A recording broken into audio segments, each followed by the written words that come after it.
नमस्कार मेरे प्रिय साथियों, आप सभी का हायर एजुकेशन वर्ल्ड चैनल पे बहुत-बहुत स्वागत है। प्रिय साथियों, मैं आगे बढ़ने से पहले ये आश्वस्त कर दूँ कि आज का वीडियो बहुत महत्वपूर्ण और ख़ास है और ये थोड़ा लंबा हो सकता है, ठीक है?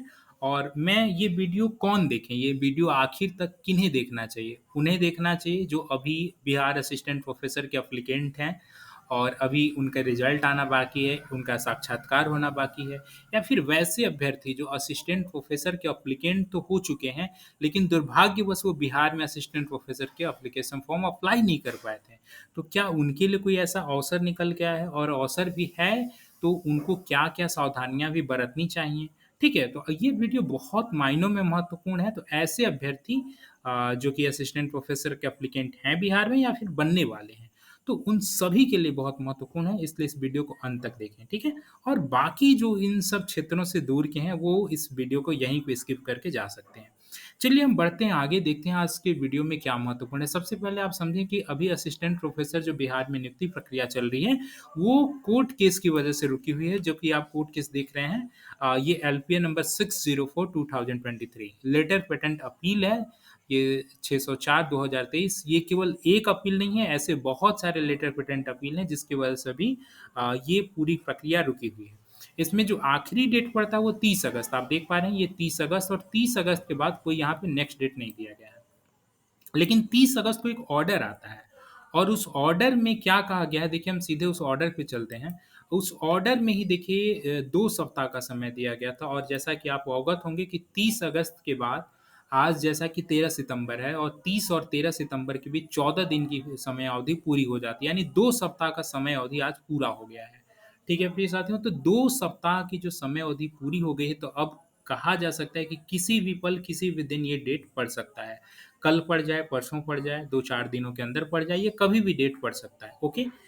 तो अभी एक्चुअल में ये 2 सप्ताह का जो समय दिया गया था, मुख्यतः दिया क्यों गया था? और उस दिन जो 30 अगस्त को बहस हुई, इसमें क्या-क्या मुख्य मुद्दा था और किन मुद्दों को लेकर के बहस हुई? प्लीज़ साथियों एक चीज़ समझिए, यहाँ पे बहुत सारे एलपीए बीच-बीच में जो फाइल किए गए हैं, वो कुछ-कुछ देर के बाद किए गए। जैसे एलपीए जो फाइल करने की समयावधि होती है, वो शायद केवल 60 दिनों की होती है, लेकिन 60 दिनों से भी अधिक गुज़र जाने के बाद इन्होंने अपना-अपना एलपीए यहाँ पे फाइल किया है। तो उसी में कोर्ट ने इनसे नोटिस इश्यू किया था क्या कि आपने इतने देर से क्यों फाइल किया? दे जैसा कि आप देख पा रहे हैं तो इसका इन्होंने रिप्लाई दिया है। रिप्लाई क्या दिया है? The interlocutory application has been filed for condoning the delay of 86 days in filing the memo of appeal. मतलब 86 दिन का इन्होंने देर किया था अपील फाइल करने में। तो इन्होंने अपने तरफ से ये लिखित में जवाब दिया है कि आखिर क्यों इन्होंने देर किया। तो वही देखिए इसमें आगे क्या कह रहा है कि having gone through the interlocutory application, we are satisfied that there are sufficient ground to show the condone the delay। मतलब जो देर हुई 86 दिन की, उसके लिए ये अपने तरफ से जो आर्ग्यूमेंट दे रहे हैं वो सफिशिएंट है, ठीक है? इस केस को एडमिसेबल करने के लिए, एडमिट करने के लिए। तो यहाँ पे आगे क्या कह रहा है कि as such we condone the delay in filing the memo of appeal and allow the interlocutory application, ठीक है? मतलब ये जो रिप्लाई दे रहे हैं 86 डेज़ डिले होने का, इसको स्वीकार कर लिया गया है। इसी तरह बहुत सारे एलपीए हैं, सब एलपीए में देखेंगे कुछ न कुछ इसी तरह के इश्यू हैं। अब जैसे इसी एलपीए नंबर में हम देख लेते हैं, यहाँ पे भी देखिए एलपीए नंबर 833 ऑफ 2023, इसमें भी देखिए सेम इश्यू है। यहाँ भी 86 दिन का देर है और ये भी देखिए आप देख पा रहे हैं ये एलपीए नंबर 823 है। तो इसमें देखिए क्या होता है, इसमें देखिए किसी प्रकार का आईए नहीं लिखा हुआ है। आप इसमें ऊपर में अभी देखें ये रिप्लाई है, देख रहे हैं आरई, ये रिप्लाई है। ये किस चीज़ का रिप्लाई है कि 86 दिन का देर क्यों हुआ? लेकिन इसमें आप देख पा रहे हैं इस वाले ऑर्डर में आप जैसा कि देख रहे हैं एलपीए नंबर 833/2023, तो इसमें आप किसी प्रकार का रिप्लाई नहीं है। तो यहाँ पे देखिए क्या आदेश दिया गया कि there is a delay of 86 days in filing the memo of appeal. मतलब 86 दिन का जो एलपीए फाइल करने में, अपील फाइल करने में जो देर हुआ है, तो उसके संबंध में क्या कर रहा है कि issue consolidated notice on the limitation petition and the appeal to the private respondent through both modes, that is ordinary post as well as registered cover with AD, for which requisite etc be filled within 2 weeks। मतलब ये 2 सप्ताह का समय दे रहे हैं, 2 सप्ताह का ये इशू नोटिस कर रहे हैं क्या कि आपने जो 86 दिन का देर किया वो क्यों किया। तो ये फिर से जब ये अपना रिप्लाई देंगे तो जैसे आप देख पा रहे हैं यहाँ पे आइए लिख कर के आ रहा है, रिप्लाई आइए। ठीक इसी तरह इनका भी जब ये अपना आर्ग्यू देंगे कि इनका 86 दिन क्यों देर हुआ, तो फिर इनका रिप्लाई और आइए के रूप में आएगा। ठीक है? आइए क्या है, आपने अभी देखा ऊपर में मैंने इंटरलोकेटरी एप्लीकेशन जैसा कि बताया। तो अभी जो नेक्स्ट डेट पढ़ने वाली है उसमें आपको आइए नजर आएगा। किसका किसका आइए नजर आएगा? जिसका अभी इन्होंने देर क्यों किया इसका ये रिप्लाई देंगे। ठीक है, अब यहाँ पे भी आप सेम चीज देख सकते हैं। यहाँ पे भी एलपीए नंबर 834/2023, इसमें भी सेम देखिए, there is a delay of 36 days in filing the memo of appeal. यहाँ पे भी देखिए 2 सप्ताह का समय दिया गया है। क्या चीज? वही इशू नोटिस किया गया है, देर क्यों हुई। यहाँ पे भी 835 में देख रहे हैं, यहाँ पे भी 86 दिनों का देर किया गया है। यहाँ पे भी 2 सप्ताह का जैसा कि आप देख रहे हैं समय दिया गया है। ठीक है, इसी तरह आप एलपीए नंबर 836 में देख रहे हैं, इसमें भी 86 दिन का देर है, इसमें भी 2 सप्ताह का समय दिया गया है। एलपीए नंबर 890 में देख पा रहे हैं, यहाँ पे भी कुछ ना कुछ इसी तरह का इशू होगा। देखिए यहाँ पे 139 दिन का देर है। ठीक है, 139 दिन आखिर देर क्यों हुई? तो यहाँ पे भी देखिए इनको 2 सप्ताह का समय दिया गया है। एलपीए नंबर 1007/2023 में हम चलते हैं, तो एक तरह से यहाँ पे भी देखिए, यहाँ पे भी 176 दिनों का देर है, तो यहाँ पे भी इनको 2 सप्ताह का समय दिया गया है। तो आपने जैसा कि देखा यहाँ पे जो जो देर किए हैं इतने दिनों एलपीए, तो इनका फिर रिप्लाई आएगा, और रिप्लाई में फिर उसी तरह आपने जैसा कि ऊपर में देखा किसी एक का रिप्लाई आया हुआ है, और अगर उनका आर्ग्यूमेंट जैसे कि आप ये देख पा रहे हैं एलपीए नंबर 832/2023, इसका रिप्लाई आया हुआ है। क्या है? तो आपने देखा कि ये जिनका आर्ग्यूमेंट है इससे कोर्ट कहीं ना कहीं सहमत है, इस वजह से as such we condone the delay of filing the memo of appeal and allow the interlocutory application, मतलब इनका एप्लीकेशन स्वीकृत करते हैं। ओके, तो अभी जो नेक्स्ट हियरिंग होगी या नेक्स्ट डेट जो होगा, उसमें अगर ऑर्डर कुछ इस तरह का आता है तो आपको यही नजर आएगा कि इनका एलपीए एक्सेप्ट कर लिया जा रहा है। ठीक है, रिप्लाई के रूप में आएगा। किसका? जिनका जिनका आपको नीचे में नोटिस आपने देखा। ठीक है, प्रिय साथियों, आपके मन में बहुत सारी चीज़ें ये होंगी कि आने वाले समय में क्या आ सकता है, और अगर आप हायर एजुकेशन वर्ल्ड के व्यूअर हैं तो आपने देखा होगा अभी राजवर्धन आज़ाद सर का आपने एक इंटरव्यू भी सुना। हायर एजुकेशन वर्ल्ड चैनल को अपलोड है, मैं डिस्क्रिप्शन में भी उसको डाल दूंगा, आप देख सकते हैं। तो उसमें ये जिक्र कर रहे हैं वो कि रोस्टर जो है उसको तैयार किया जा रहा है, और संग संग माननीय न्यायालय में भी कोर्ट प्रक्रिया चल रही है। तो जैसे ये आदेश आ जाता है कोर्ट के द्वारा तो पुनः साक्षात्कार की प्रक्रिया शुरू हो जाएगी और रिजल्ट प्रकाशन कर दिया जाएगा। प्रिय साथियों, रोस्टर पुनः तैयार किया जा रहा है, इसका तात्पर्य क्या है?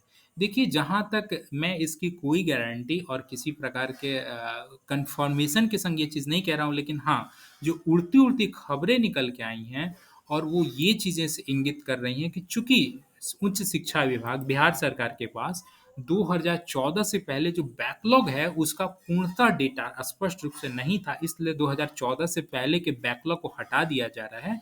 और हटाने के बाद जो 2014 से बैकलॉग था, 2014 इन द सेंस 2014-15 में जो बीपीएससी के द्वारा बिहार असिस्टेंट प्रोफेसर की वैकेंसी निकली थी, उसमें जिन जिन विषयों में सीटें खाली रह गई थी उनको बैकलॉग माना जाएगा, और उसके अलावा जितनी पूर्व की बैकलॉग है उसको शायद सामान्य तौर पे उसको अलग अलग अलग अलग कैटेगरी में वर्गीकृत कर दिया जाएगा। हम थोड़ा चलते हैं कि 2014 में जो बीपीएससी द्वारा असिस्टेंट प्रोफेसर की वैकेंसी निकाली गई थी, उसमें क्या-क्या बदलाव है और किस तरह का? आप देख पा रहे हैं बिहार लोक सेवा आयोग, ये बीपीएससी द्वारा जो साइकोलॉजी, मैंने एक यहाँ पे एक विषय को एज ए रेफरेंस के रूप में लिया है साइकोलॉजी, इससे बहुत सारी चीज़ें आपके मन में कौतूहल दूर हो जाएगा। सबसे पहले तो ये देखें, उस समय जो निकली थी वैकेंसी, कुल 290 पदों के लिए वैकेंसी निकली थी। आप देख पा रहे हैं कुल 290 पदों के लिए वैकेंसी निकली थी। इसके बाद देखिए इसमें आगे क्या कर रहा है कि इसमें साक्षात्कार के लिए 363 उम्मीदवार आमंत्रित किए गए थे। दिनांक 2/5/2016 से 7/5/2016, ठीक है? उनके लिए साक्षात्कार आयोजित हुआ। इसमें एक बहुत महत्वपूर्ण चीज़ ये छिपा है कि यहाँ पर साइकोलॉजी का 2 बार साक्षात्कार हुआ है। 2014 या 16 का है, उसमें बीपीएससी द्वारा जो साइकोलॉजी विषय का साक्षात्कार हुआ 2 बार हुआ। वहाँ पर भी कुछ इसी तरह के केस थे। आप आगे देख पा रहे हैं कि एलपीए संख्या 227/2016 जगदीश झा बनाम बिहार राज्य एवं अन्य तथा अन्य सदृश वादों में माननीय उच्च न्यायालय द्वारा 21/9/2016 को पारित आदेश के अनुपालन में वैसे अभ्यर्थी जो विज्ञापन की अन्य न्यूनतम शर्तों को पूरा करते थे, उनका दिनांक 1/12/2002 के पूर्व बेट सेट उत्तीर्ण है। वैसे 65 उम्मीदवारों को दिनांक 29/11/2016। अब एक चीज़ समझें, ये पिछला जो इंटरव्यू हुआ था साइकोलॉजी का बीपीएससी द्वारा, ये 7/5/2016 यानी ये 7 मई को हो रहा है। और ये देखिए 29/11/2016 यानी फिर ये 29 नवंबर को एक बार इंटरव्यू हो रहा है। 29 नवंबर से लेके 1 दिसंबर 2016 तक। आप देख पा रहे हैं कितना डिफरेंस है। तो इससे ये ज़ाहिर होता है प्रिय साथियों कि अगर रिज़ल्ट प्रकाशन नहीं हुआ है, पूर्व में भी ऐसा हुआ है कि 2-2 बार इंटरव्यू हुआ है। अगर कुछ वाद की तरफ से, कुछ न्यायालय की तरफ से कुछ इस तरह के ऑर्डर आते हैं। तो अगर आप ऐसे अभ्यर्थी जो इंटरव्यू दे चुके हैं, रिज़ल्ट प्रकाशन नहीं हुआ है, तो ऐसी कोई बात नहीं है कि दोबारा इंटरव्यू नहीं हो सकता, बिल्कुल हो सकता है। इसकी प्रबल संभावना है भी कि इंटरव्यू दोबारा हो सकता है। आज मैं साइकोलॉजी के भी अभ्यर्थियों को ऐसा कह रहा हूँ कि शायद साइकोलॉजी में भी कुछ दोबारा इंटरव्यू देखने को मिल सकता है। ये मैं किस रेफ़रेंस के आधार पे कह रहा हूँ, आपको थोड़ी देर में चीज़ें स्पष्ट हो जाएँगी। पहले आपने यहाँ पे देखा कि 2014 में भी 2-2 बार इंटरव्यू हुए हैं, ठीक है? यहाँ पे प्रिय साथियों एक चीज़ और ध्यान देने वाली बात है कि 2014 में देखिए निम्नांकित 198 उम्मीदवारों को इंगित विश्वविद्यालय में नियुक्ति हेतु सफल घोषित किया जाता है। मतलब साइकोलॉजी विषय में केवल 198 ही रिजल्ट आया था, जबकि सीटें कितनी थी 290। मैं बार-बार आपको कह रहा हूँ कि यहाँ पे साइकोलॉजी को रेफ़रेंस के रूप में रखा हूँ, इसी तरह सभी विषय को आप देख सकते हैं बीपीएससी की साइट पे भी जाके और इसका रेफ़रेंस मैं क्यों दे रहा हूँ, आपको थोड़ी देर में चीज़ें स्पष्ट हो जाएँगी। यहाँ पे देख पा रहे हैं 198 उम्मीदवारों का केवल रिजल्ट प्रकाशित किया जाता है, यानी सीटें कितनी खाली रह जाती हैं? 290 और 198 यानी आप 92 सीटें यहाँ पे रिक्त रह जा रही हैं। यानी 2016 में जो कि 2014 में विज्ञापन आया था, देख पा रहे हैं 56 2014 जो विज्ञापन आया था इसमें 92 सीटें खाली रह जाती हैं साइकोलॉजी की। अब आज के परिदृश्य में हम बात करें जो अभी लेटेस्ट वैकेंसी चल रही है बिहार राज्य विश्वविद्यालय आयोग द्वारा, अब हम इसमें ज़रा मनोविज्ञान विषय पे आते हैं, इसकी क्या स्थिति है? इसमें आप अवगत हैं कि टोटल 424 सीटें हैं, ठीक है? आप देख पा रहे हैं यहाँ पे 424 सीटें हैं। अब 424 सीटों में अगर हम यहाँ पर जो 92 सीटों को घटा देते हैं, तो यहाँ पे देखिए सीटें कितनी हो जाती हैं? 332 मैंने आपके समझ के लिए पहले यहाँ पे कैलकुलेट करके रखा है। यहाँ पे टोटल सीटें कितनी हो जाती है? 332 मतलब हम 92 बैकलॉग को हटा देते हैं। मानते हैं कि हाँ, वो बैकलॉग था तो उसको सरकार द्वारा स्वीकार कर लिया जाएगा। तो रेगुलर वैकेंसी कितनी एक तरह से मानी जा सकती है? 332 अगर न्यू रोस्टर बनता है तो माननीय न्यायालय द्वारा ये आदेश दिया जाता है अगर कि 2014 के ही बैकलॉग केवल कंटिन्यू करें, बाकी के जो अन्य बैकलॉग आप दिखा रहे हैं, उसे सामान्य रूप से आवंटित करें, तब क्या हो सकता है वो मैं आपको चीज़ें बता रहा हूँ। और तब होगा अगर ऐसा तो क्या पुनः इंटरव्यू देखने को मिलेगा? जी हाँ, मिल सकता है। देखिए यहाँ पे क्या होता है 424 में 92 सीटें जो बैकलॉग है उसको घटा देते हैं तो 332 सीटें होती हैं। अब 332 सीटें जो होती हैं, अब एक चीज़ और समझें, यहाँ पे हम जनरल कैटेगरी का पहले देख लेते हैं। देखिए ये यूआर अनरिज़र्व देख रहे हैं, यूआर में टोटल कितनी सीटें थी? 127 सीटें थीं टोटल, यूआर में देख रहे हैं यह टी है टोटल, यूआर में टोटल 127 सीटें थीं। और ईडब्ल्यूएस को हम ले लेते हैं, क्यों ईडब्ल्यूएस को? क्योंकि 2014 और 16 में किसी प्रकार का ईडब्ल्यूएस नहीं था, तो इसको भी हम जनरल कैटेगरी में मर्ज कर लेते हैं, ठीक है? क्योंकि ईडब्ल्यूएस जनरल से ही अलग हट के रिजर्वेशन दिया गया है। तो ईडब्ल्यूएस में जो टोटल सीटें होती हैं वो 33 यानी 127 प्लस 33 अगर हम जोड़ते हैं तो आप देख पा रहे हैं यहाँ पे टोटल हो जा रहा है 160 सीट, ओके? यानी टोटल कितना हो रहा है? 160 सीट। 160 सीट मतलब ये हम 50% मान के चल रहे हैं कि 160 सीट। अब हम देखते हैं क्या 332 जो सीट है उसमें 50% 160 पूरा हो रहा है? अगर हम 332 का 50% निकालते हैं तो आप यहाँ पे देख पा रहे हैं 166 निकल के आ रहा है। 332 का अगर हम 50% निकालते हैं तो 166 निकल के आ रहा है और सीटें कितनी दी गई हैं? केवल 160 तो ये जो 6 सीट है ये सरप्लस निकल के आ रहा है। इसी तरह अगर हम बीसी कैटेगरी की बात करें 332 और 12% आपको अवगत होंगे कि बीसी कैटेगरी बिहार में जो बैकवर्ड कास्ट है उनको केवल 12% रिजर्वेशन है। तो 332 का अगर हम 12% निकालते हैं तो ये हो जाती हैं 40 सीटें। अब हम देखते हैं कि क्या 40 सीटें दी गई हैं इस बार? देखिए, आप जैसा कि देख रहे हैं ये बीसी कैटेगरी है और बीसी कैटेगरी में हम आते हैं तो यहाँ पे टोटल सीटें केवल 28 हैं। तो ऐसी स्थिति में आप देख पा रहे हैं यहाँ पे 11 सीटों का 12 सीटों का अंतर पड़ रहा है। तो ये 12 सीटें जो माइनस हैं वो सरप्लस हो सकती हैं। पुनः अगर ये रोस्टर बनता है तो, ठीक है? मैं आप एक चीज़ ध्यान दें, ये जो पूर्व का बैकलॉग है 2016 का बैकलॉग उसको हटा के दिखा रहा हूँ।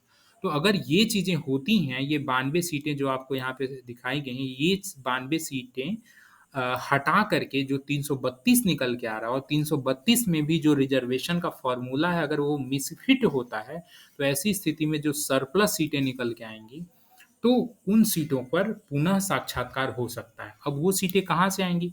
वो सीटें ईबीसी से घट सकती हैं, एससी से घट सकती हैं, क्योंकि अधिकतम सीटें कहाँ हैं? ईबीसी और एससी में हैं। तो ईबीसी से वो सीटें माइनस हो सकती हैं, एससी से वो सीटें माइनस हो सकती हैं। ओके? तो ये चीज़ें हो सकता है आने वाले समय में। एक बार मैं पुनः स्पष्ट कर दूँ कि ये एक संभावना मैं बता रहा हूँ। मैं माननीय न्यायालय नहीं हूँ, किसी प्रकार का ऑर्डर आपको नहीं बता रहा हूँ। चूँकि आपकी उत्सुकता होती है ये जानने में, बहुत सारे अभ्यर्थी ये जानना चाहते हैं कि क्या हो सकता है? जैसा कि आज़ाद सर ने भी कह दिया कि रोस्टर तैयार किया जा रहा है। आपने इंटरव्यू अगर सुना है तो उसमें स्पष्ट रूप से कहा जा रहा है कि रोस्टर तैयार किया जा रहा है। तो रोस्टर तैयार कौन-सा किया जा रहा है? चूँकि माननीय पीके शाही सर भी जब अभ्यर्थियों की तरफ से वकील थे और जब दलील उन्होंने दिया था, तो उस समय भी सरकार के पास कोई ऐसा ये दस्तावेज़ नहीं था जिससे ये परिलक्षित होता हो कि पूर्व के बैकलॉग में कैसे-कैसे क्या पॉलिसी है। तो ऐसे में ऐसा संभव है कि मनोविज्ञान विषय में पुनः एक बार इंटरव्यू देखने को मिल सकता है। फ़िलॉसफ़ी में इंटरव्यू देखने को मिल सकता है, मैथिली में पुनः इंटरव्यू देखने को मिल सकता है, रिमेनिंग जो सरप्लस सीटें जनरल कैटेगरी में या फिर बीसी में बढ़ेंगी उन उन रेफ़रेंस में। तो आने वाले समय में क्या होगा, कैसे होगा, इस पर कहना बहुत मुश्किल है, लेकिन ये हो सकता है, ये इसकी होने की प्रबल संभावना है। प्रिय साथियों, अगला हम आगे एक चीज़ और आपके लिए अपडेट लेकर के आए हैं। चूँकि मैंने आपको शुरू में बताया था कि ये वीडियो बहुत ख़ास है, उन अभ्यर्थियों के लिए भी जो न्यू एप्लीकेंट हैं, जो अभी तक बिहार असिस्टेंट प्रोफ़ेसर के एप्लीकेंट नहीं बने हैं। प्रिय साथियों, आप अवगत हैं कि झारखंड में भी असिस्टेंट प्रोफ़ेसर की नियुक्ति बहुत जल्द आने वाली है। अगर आप झारखंड से ताल्लुक़ रखते हैं या फिर देश के किसी भी राज्य से ताल्लुक़ रखते हैं, तो झारखंड में एक बहुत अच्छी खासी मात्रा में असिस्टेंट प्रोफ़ेसर की वैकेंसी आने वाली है, जिसके लिए नियमावली जो है 24 फरवरी 2023 को ही ऑलरेडी बन चुका है, ठीक है? और एक्चुअल में अभी डिले क्या हो रहा है, जैसे बिहार में विश्वविद्यालय आयोग के द्वारा नियुक्ति की जा रही है, उसी तरह झारखंड में भी एक आयोग का गठन किया जाना है, जो कि पूरी असिस्टेंट प्रोफ़ेसर की नियुक्ति प्रक्रिया का संचालन करेगा। तो वो आयोग अभी गठित नहीं हो पाया है कहीं न कहीं, इस वजह से जो भी है वो देर हो रहा है। और ये कभी भी किसी भी पल आयोग का गठन हो सकता है। अगर आप बिहार से संबंधित हैं तो आपको याद होगा, बिहार में भी आयोग का गठन नहीं हुआ था, ना ही बिहार विश्वविद्यालय सेवा आयोग की ये वेबसाइट आई थी और रातों-रात वेबसाइट आ जाती है और रातों-रात वैकेंसी प्रकाशित कर दिया जाता है। तो इसलिए ये कभी भी आयोग का गठन होकर के कभी भी वैकेंसी आपके समक्ष आ सकती है। तो मैं आपको इस वैकेंसी से संबंधित कुछ चीज़ें, कुछ चेतावनी लेकर के आया हूँ, जो कि आपके लिए ज़रूरी है और आप चेत जाएँ तो आपके लिए अच्छा होगा। वो चेतावनी ये है, प्रिय साथियों, बिहार के आप एप्लीकेंट थे, तो आपने जो भी क्राइटेरिया है फुलफ़िल किया और आप अवगत होंगे कि 5 रिसर्च पेपर आपको यहाँ पे लगाने थे, बिहार असिस्टेंट प्रोफ़ेसर में। लेकिन यहाँ पर प्रिय साथियों 8 रिसर्च पेपर की बात कही गई है। इसलिए मैं वो चीज़ें आपको दिखा देता हूँ। इसलिए अगर आपके पास 5 ही रिसर्च पेपर हैं, तो आप जल्द से जल्द 8 रिसर्च पेपर पब्लिश करके उसके बराबर हो जाएँ ताकि आप कम्पीट कर सकें। ठीक है? आप देख पा रहे हैं, मैं आपको स्क्रॉल डाउन करके नीचे जल्दी ले चलता हूँ ताकि अच्छा एक चीज़ और यहाँ पे देखें कि देखिए रिसर्च पेपर बहुत सारे अभ्यर्थियों के मन में ये होता है कि हम पब्लिकेशन कहाँ कराएँ? क्या केवल यूजीसी लिस्टेड जर्नल में कराना चाहिए, केयर में कराना चाहिए, स्कॉपस में कराना चाहिए या पीयर रिव्यूड में भी चल सकता है? देखिए यहाँ पे स्पष्ट रूप से कहा जा रहा है कि research paper in peer reviewed और refereed journal oblique UGC listed journal, यानी ये पीयर रिव्यूड होगा या फिर रेफरीड जर्नल होगा या यूजीसी लिस्टेड जर्नल होगा, कोई भी चलेगा। ये देखिए 8 पर पेपर, ठीक है? नीचे में थोड़ा हम डिटेल चलते हैं, नीचे में तो यहाँ पे भी देखिए स्पष्ट रूप से कहा गया है। ये देखिए क्या है, table 3 criteria for short listing of candidate for interview for the post of assistant professor university and colleges. देखिए यहाँ पे भी देखिए ये 8 आप देख पा रहे हैं, ये रिसर्च पब्लिकेशन यहाँ पे 8 दिया हुआ है, ठीक है? यहाँ पे देखिए नीचे स्पष्ट रूप से लिखा हुआ है कि published paper in peer reviewed और UGC listed journal maximum 1 marks पर पेपर, ठीक है? यहाँ पे आप कितना नंबर देख पा रहे थे? 8 as per schedule attached here with, मतलब 8 नंबर अधिकतम। तो यानी एक पेपर पे कितना नंबर? 1 नंबर। आप यहाँ पे देख पा रहे हैं पर पेपर 1 नंबर। यहाँ पे भी देखिए स्पष्ट रूप से कहा गया published paper in peer reviewed और यूजीसी लिस्टेड जर्नल। इसलिए अगर आपके पास अगर आप जल्दबाजी में पब्लिश कराना चाहते हैं, चूँकि यूजीसी केयर और स्कॉपस और वेब ऑफ साइंस में ये समस्या है कि इसमें बहुत देर से पेपर प्रकाशन होता है। इसलिए आप अगर कोई एथिकल ऐसा जर्नल है जिसमें पीयर रिव्यूड जर्नल है, उसमें आप पब्लिश कराना चाहते हैं, तो आप जल्द से जल्द पब्लिश कराएँ, जल्दी से जल्दी। आप 8 का स्कोर फुलफ़िल करें, ठीक है? और ऑलरेडी मैंने पहले भी इस बार इस संबंध में एक बार आपको सचेत किया था कि अगर आपके पास 5 है, तो ऑलरेडी 3 करा लें। और अगर अगर आपको ये प्रॉब्लम हो रही है पब्लिकेशन कराने में या फिर रिसर्च पेपर लिखने में, तो हायर एजुकेशन वर्ल्ड चैनल आपकी इसमें पूरी मदद करेगा। आपको हायर एजुकेशन वर्ल्ड चैनल से अगर मदद लेनी है तो नीचे डिस्क्रिप्शन में हायर एजुकेशन वर्ल्ड चैनल का ईमेल आईडी है। आप उस ईमेल आईडी पर आप मेल कर सकते हैं, संपर्क कर सकते हैं। उसके माध्यम से मैं पर्सनली आपसे कॉन्टैक्ट कर लूँगा और उसके माध्यम से जो भी सहूलियत हो सकती है मैं आपको देने का प्रयास करूँगा। कमेंट सेक्शन भी वो ईमेल आईडी स्पष्ट रूप से लिखा हुआ है। वैसे ईमेल आईडी कुछ बहुत विशिष्ट नहीं है, हायर एजुकेशन वर्ल्ड 2022@gmail.com यही ईमेल आईडी है, आप इस पे मेल कर सकते हैं। वैसे मैं थोड़ा रिकॉल नहीं कर पा रहा हूँ, ईमेल आईडी भूल रहा हूँ, हो सकता है ईमेल आईडी गलत हो। आप एक बार डिस्क्रिप्शन में ज़रूर देख लें या कमेंट में देख लें, ठीक है? अगर आप पेपर पब्लिकेशन के संबंध में हायर एजुकेशन वर्ल्ड चैनल की मदद लेना चाहते हैं। एक चीज़ और मैं स्पष्ट कर दूँ, अगर आप पीयर रिव्यूड में ही पब्लिश करा रहे हैं, तो उसका आईएसएसएन नंबर आप आईएसएसएन भारत सरकार की जो आईएसएसएन पोर्टल है, उस पर ज़रूर एक बार वेरीफ़ाई कर लें। क्योंकि बहुत सारे ऐसे फेक भी जर्नल होते हैं जो पीयर रिव्यूड के नाम पे कंटिन्यू करते हैं, जबकि उनका आईएसएसएन नंबर भी डेड हो चुका रहता है। तो ये सब चीज़ें ज़रूर ध्यान रख लें, इसके बाद ही पब्लिश कराएँ और जहाँ भी पब्लिश कराएँ विश्वस्त लोगों के सानिध्य में कराएँ या फिर सीधे आप कोशिश करें सीधी एडिटर बोर्ड से ही संपर्क करें या फिर आपके जो विश्वस्त हैं उनके माध्यम से पेपर पब्लिश कराएँ। तो आप हायर एजुकेशन वर्ल्ड चैनल पे बने रहें, इसके लिए बहुत-बहुत धन्यवाद। वीडियो पसंद आया तो ज़रूर इसे लाइक कर दिया करें। चैनल अगर आप नए हैं तो सब्सक्राइब कर दें ताकि आने वाले समय में सूचनाएँ आपको समय पे उपलब्ध होती रहें। अंत तक बने रहें, इसके लिए आपका बहुत-बहुत धन्यवाद। Thank you so much.